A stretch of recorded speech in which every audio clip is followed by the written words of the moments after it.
Alors, accéder aux variables du passé, donc c'est quelque chose de très très utile, mais vous le verrez sûrement quand vous commencerez à élaborer peut-être des programmes un peu évolués, puisqu'on a de temps en temps besoin de connaître la valeur qu'avait une variable plusieurs périodes en arrière, donc dans le passé, pour pouvoir recréer des nouvelles conditions ou éventuellement savoir si la valeur qu'elle avait dans le passé était supérieure ou inférieure à celle de maintenant. Voilà, donc les possibilités sont très nombreuses et c'est quelque chose qu'on a besoin de savoir faire dans le cadre de la programmation. Donc pour les besoins de la vidéo, j'ai créé un petit exemple, un petit programme. J'ai intégré une variable externe que j'ai appelée Toto toujours. Donc c'est un entier et qui a une valeur de 1000.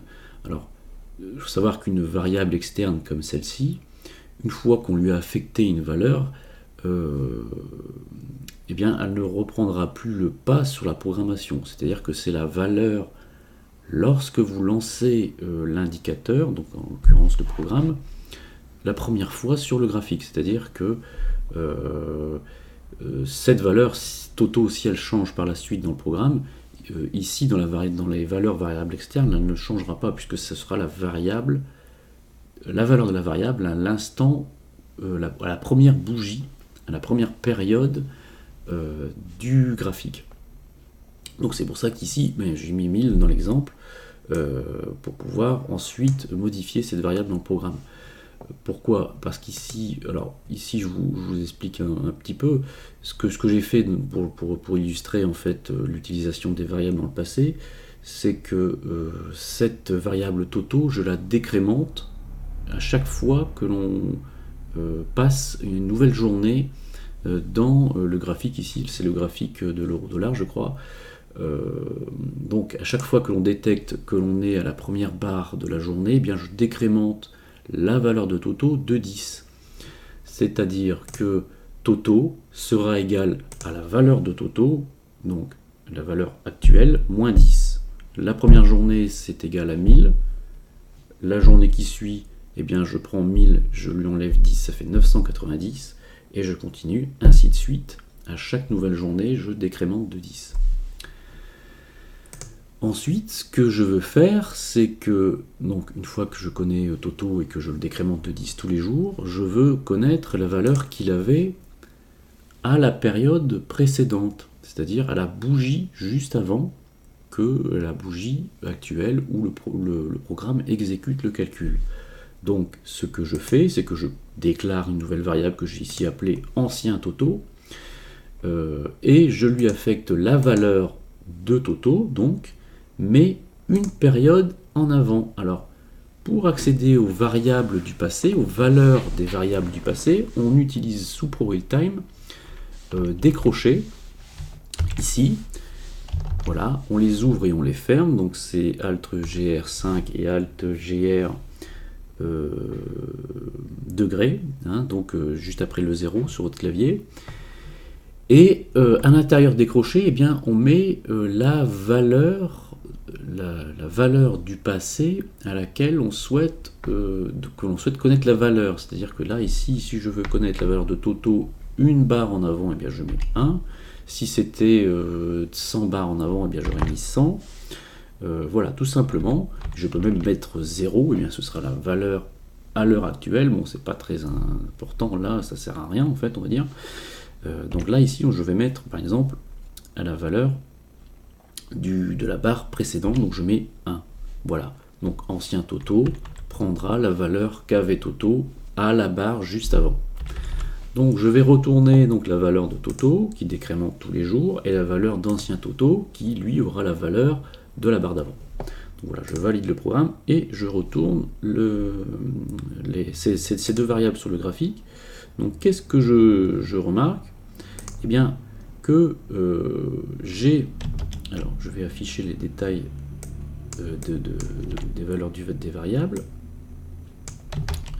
On va y arriver, voilà. Donc si je glisse ma souris sur le graphique, donc je remarque ici que mes deux variables, ici qui sont exprimées ici, variable et variable 2, puisque ce sont les noms, les deux variables retournées par mon programme qui s'appelle variable, hein, vous voyez, donc c'est la première variable et la variable 2, donc Toto et ancien Toto. Donc si je glisse